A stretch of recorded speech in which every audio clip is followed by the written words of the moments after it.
8 অবধি করেছিলাম। 9-টা বলছে a সমান b সমান 45 হলে এই নিচেরগুলো প্রমাণ করতে হবে। তাহলে sine a plus B, sine a plus B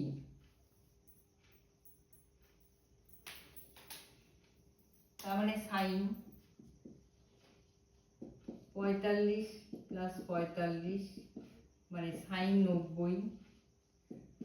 sign 90 কত?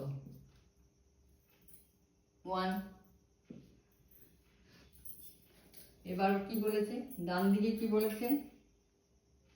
সাইন এ কস বি, সাইন এ কস বি প্লাস কস এ সাইন বি।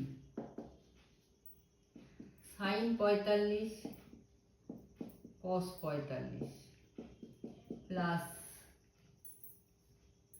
কস 45 সাইন 45। সাইন 45 কত? 1/√2 ইন্টু 1/√2 প্লাস 1/√2 ইন্টু 1/√2। তাহলে 1/√2 মানে হাফ প্লাস হাফ সমান 1। তাহলে বাম পক্ষ সমান ডান পক্ষ। এইভাবে এই অঙ্কটা করতে হবে।